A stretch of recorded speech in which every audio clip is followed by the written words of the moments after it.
आज हम पढ़ेंगे एशले हो एनालिसिस के बारे में।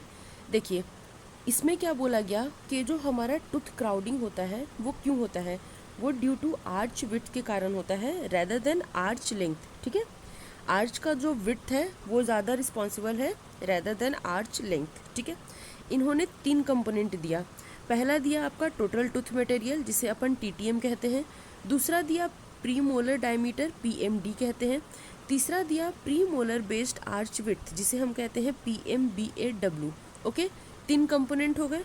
ठीक है, तो ये 3 कंपोनेंट जो हो गए आपके, इसकी मेज़रमेंट कैसे होती है। देखिए, यहाँ पर क्या हो रहा है, जो आपका टोटल टूथ मटेरियल है उसका अपन मीजोडिस्टल विड्थ लेते हैं फर्स्ट प्रीमोलर से टू नेक्स्ट फर्स्ट मोलर। ठीक है, जैसे ये आपका आर्च हो गया। ठीक है, तो ये फर्स्ट मोलर से लेकर अगला फर्स्ट मोलर का मीजोडिस्टल विड्थ है ना, ये आ जाएगा आपका टोटल टूथ मटेरियल।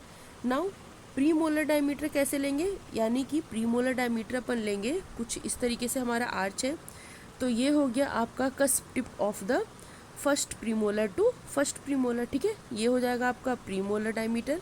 और आप तीसरा में क्या मेजरमेंट करते हैं, PMBAW, यानी कि केनाइन फोसा से केनाइन फोसा। जैसे ये हो गया आपका, ये केनाइन फोसा से लेकर केनाइन फोसा तक का मेजरमेंट। ठीक है, देखिए डायग्रामेटिक व्यू में अपन समझते हैं। ये देखिए, मीजोडिस्टल विड्थ ले लिया हमने टूथ का, ये हो गया आपका टोटल टूथ मटेरियल। दूसरा हो गया आपका measurement of the premolar diameter, है ना, फर्स्ट प्रीमोलर से लेके next first premolar similar arch के। ठीक है, तीसरे हो गए आपके premolar based arch width PMBAW। Okay, BMW नहीं, PMW से याद रखना है आपको। Okay, so canine fossa to canine fossa relation है। ठीक है, आपका हो गया, ये तीनों चीज़ें समझ में आ गई। क्या क्या हुई, टोटल टूथ मटेरियल हो गया।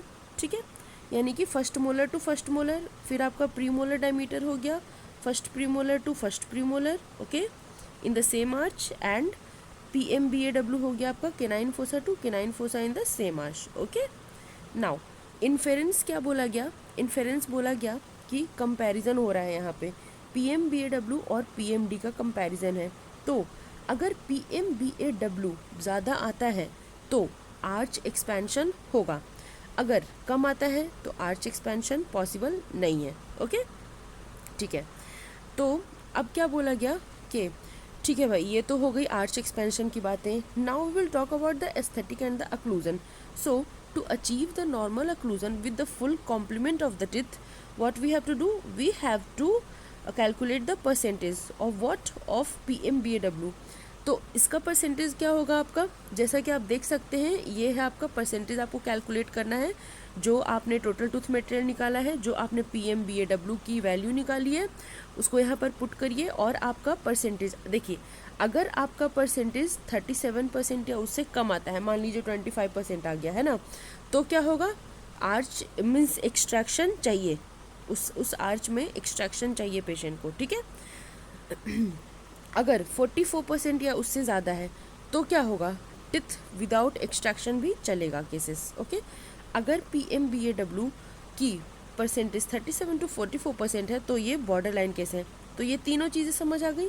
PMBAW अगर वैल्यूज 37% या लेस है तो एक्सट्रैक्शन होगा, अगर इसका 44% उससे ज़्यादा है तो एक्सट्रैक्शन के बिना भी काम चल सकता है, अगर 37 to 44% है तो ये बॉर्डर लाइन केस है। ओके, अगर आपको मेरा चैनल अच्छा लगा हो, मेरे वीडियोस पसंद आ रहे हो, तो प्लीज़ इसे सब्सक्राइब करिए और ज़्यादा से ज़्यादा अपने फ्रेंड्स के साथ शेयर करिए। Thank you so much.